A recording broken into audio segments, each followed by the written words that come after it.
પાટીદારની કેટલીક ખાસિયતો, હવે બધી ગણાવવા બેસું પાછું એ જ પ્રકરણ શરૂ થઈ જાય. પણ એક ખાસિયત એ હોય કે એને જમાડવાનું બહુ ગમે. એને છે ને જમાડવાનું બહુ ગમે. અને જમાડે એટલે પછી કેવું મન મૂકીને જમાડે. પાછું મન મૂકીને જમાડે. અમારે ત્યાં આ લગ્ન ગાળામાં બધી કંકોત્રીઓ આવે ને, એમાં કેટલીક કંકોત્રીઓની સાથે આમ પાસ બીડેલો હોય. એટલે પાસ લઈને આવો તો જ જમવા બેસવા દેવામાં આવે. ઉપર લખેલું હોય કે આ ભોજન પાસ છે, એટલે ત્યાં વ્યવસ્થા રહે, કોઈ આલતુ ફાલતુ માણસો બેસી ના જાય. અને આ બધાની કંકોત્રીઓમાં કશો પાસ બાસ કઈ નહીં, ગેટ ખુલ્લા જ, ચારેય ગેટો. જેને આવીને જ્યાંથી બેસવું હોય, જ્યાં બેસવું હોય ત્યાં બેસે, જેમ ફાવે એમ બેસે. એટલે છૂટ હોય અને લોકો બેસે ખરા, પાછા જાણે ખરા. કારણ કે કેટલાક લોકો તો એવા હોય કે સમજે કે જમણવારમાં આપણે નોતરાની પરવા કરવાની નહીં. નોતરું આવે તોય શું ને ના આવે તોય શું, એ આપણે કઈ નોતરાની અપેક્ષા રાખવાની નહીં. કારણ કે ભગવાને કીધું છે તથા માનાપમાનયો, માન કે અપમાન જે હોય, પણ આપણે તો જમવા જવું એ જવું છે. પણ તે હવે આખી લાઈન, પેલી ખડકી મોટી લાઈન બંધ, એમાં એક પટેલ, અને એને ખૂબ શોખ જમાડવાનો, કમાય એટલું. અને વર્ષમાં 2-5 વાર તો એના ઘર જમણવાર હોય. આપણા જે વડીલોએ આ બધું કરેલું ને એટલા માટે કરેલું કે એ નિમિત્તે તમારી બહેનો આવે, ભાણેજો આવે, ભાઈઓ આવે, કુટુંબીઓ આવે, મળે હળે, બધા એક થઈને રહે. પ્રસંગ છે ને એ પ્રસંગ કુટુંબની એકતા કરવા માટે છે. એ નિમિત્તે તો બધા ભેગા થાય, પણ પ્રસંગ જ ન કરો તો કુટુંબને એક થવાનો પ્રસંગ જ ક્યાં આવે? બધાને ભેગા મળવાનો પ્રસંગ જ ક્યાં આવે? અહીંયા આ બિચારા ક્યાં કરે છે? એટલે કાગળ લખી નાખે, તો એ ખબર જ ક્યાં પડે? એટલે 2-5 પ્રસંગો તો એના ત્યાં થતા જ કઈ ને કઈ નિમિત્ત. હવે એક દિવસ એની ઈચ્છા થઈ કે આખા ગામના નહીં, આજુબાજુના 8-10 ગામના બ્રાહ્મણોની 84 કરું. 8-10 ગામના છે, 1,500 બ્રાહ્મણો, બધાને આમંત્રણ આપ્યું ને 84 બધાને જમાડવા માટેની એની પડાળી, બળદ બાંધવાની. બળદ બધા કાઢી લીધા અને ત્યાં ચૂલો ખોદાવી અને બધા ભૂદેવો છે ને એ રસોઈ કરવા લાગી ગયા. સવારથી જ લાગી ગયેલા. અને એવું કહેવાય છે પહેલાના સમયમાં, અત્યારે તો હવે ક્યાં એવું રહ્યું, એવું કહેવાય છે કે બ્રાહ્મણને જો કોઈ જગ્યાએ જમવા જવાનું હોય તો પહેલી સાંજે જમવાનું બંધ રાખે, કે આજ ના જમાય, કાલ જમવા જવાનું. અને બીજી સાંજે ના રાખે. એટલે બે આગળ પાછળના 2 ટંકો તો ના જ જમવાના હોય. અને પછી હવે તમે વિચાર કરો કે પેલા વચલા ટંકમાં કેટલું પરાક્રમ થતું હશે. વચલો ટંક છે એમાં કેટલું પરાક્રમ થતું હશે, જરા વિચાર કરો. એટલે એ બધા રસોઈ થઈ રહેલી, દાળ ઉકળી રહી છે, લાડુ વળી રહ્યા છે. પહેલા તો ચોખ્ખા ઘી વપરાય, મન મૂકીને. આ બાજુ એના મહેમાનો પણ બધા 100-200 આવેલા. એટલો મોટો પ્રસંગ. સાંજના 4 વાગવાની તૈયારી, અને 4 વાગે બધા જમવા બેસે. એ રીતનું બધું ગોઠવણ થયેલી. હવે એ જ પેલી જે પડાળી ને, એ પડાળીના સામે એક બીજો માણસ રહે. અને એ બીજો માણસ જે રહે ને એ બહુ પૈસાદાર, પૈસો ઘણો, પણ લોભ પાર વિના. એટલે કોઈ દિવસ એક પૈસોય ના વાપરે, એક પૈસો ના વાપરે. કોઈના ત્યાં જમવા ના જાય, કારણ કે જમવા જઈએ તો જમવા બોલાવવા પડે, એટલે આપણે જવું જ નહીં. એટલે એ બેઠો બેઠો લુખ્ખો રોટલો ખાય. છાશ લઈ આવેલો, કોઈના ઘરની માગેલા ઘરની મફત છાશ મળે. અને 3 દિવસનો સુકાઈ ગયેલો રોટલો. બધા લોકો છે ને પૈસા નથી કમાઈ શકતા, અને જે કમાઈ શકે છે એ બધા ભોગવી નથી શકતા. અને જે કમાઈ શકે છે એમાંના બધા એ પૈસાને વાવી નથી શકતા હોતા. જે કમાય છે એ તો ખરેખર નસીબદાર છે, પણ એથી વધારે એ છે જે એને ભોગવી જાણે છે, અને એથી વધારે એ છે કે જે એને સારા કામમાં વાવી જાણે છે.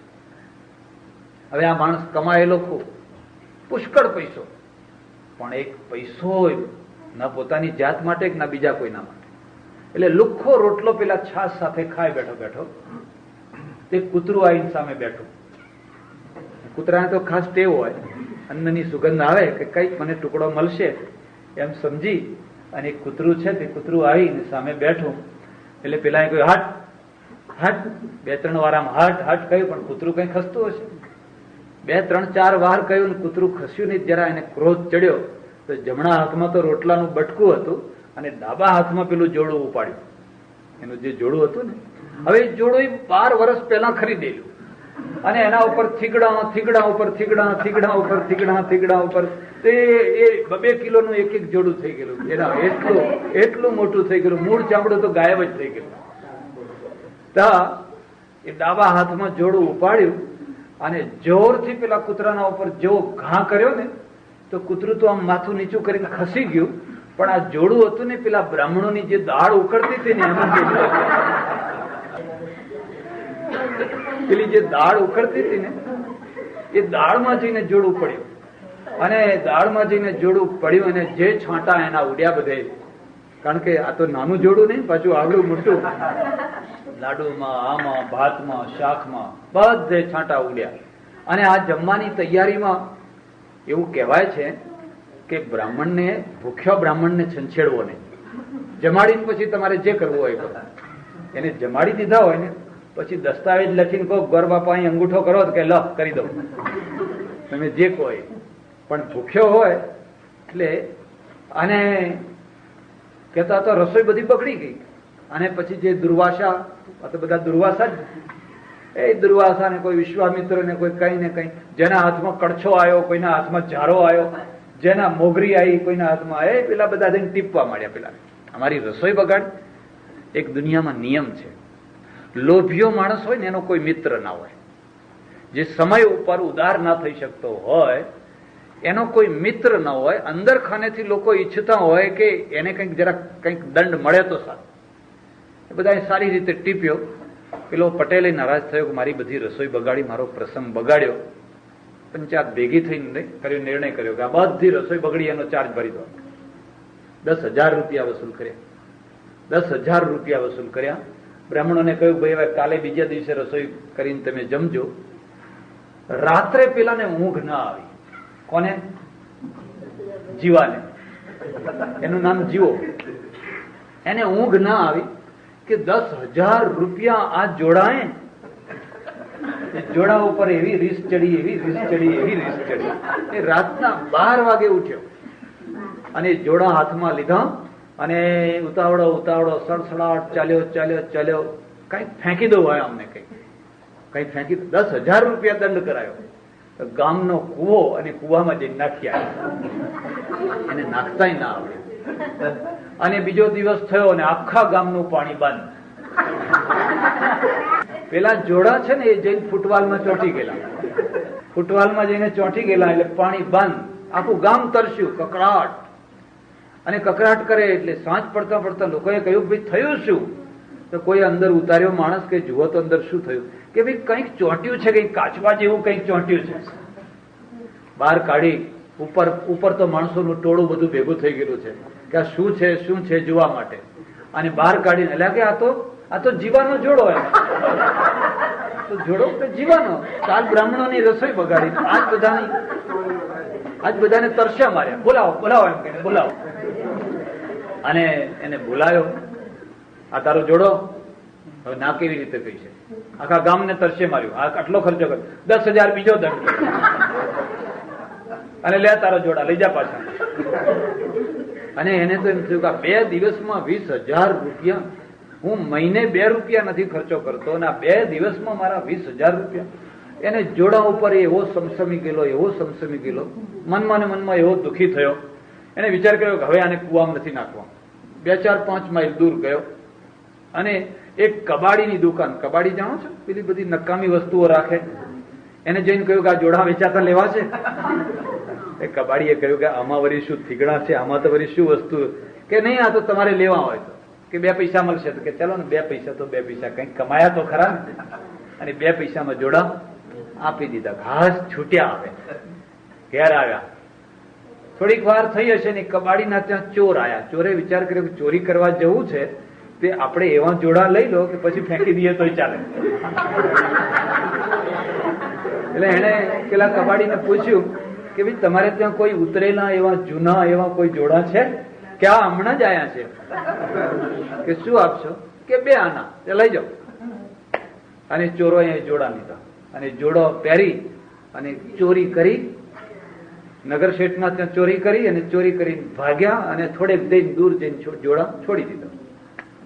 સવાર થયો, પોલીસમાં ફરિયાદ થઈ, પગેરું નીકળ્યું અને પેલા જોડાના પગે પગે પગે નીકળતા આ જોડા પડેલા જોયા.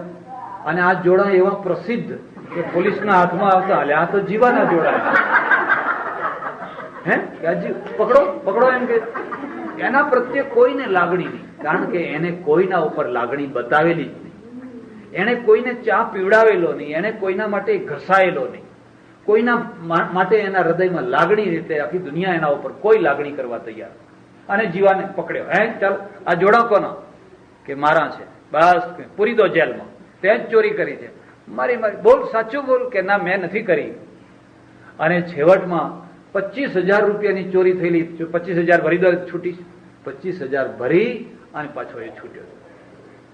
એને વિચાર કર્યો કે આ જોડા આયા છે કે મારા કોઈ નસીબમાં કઈ.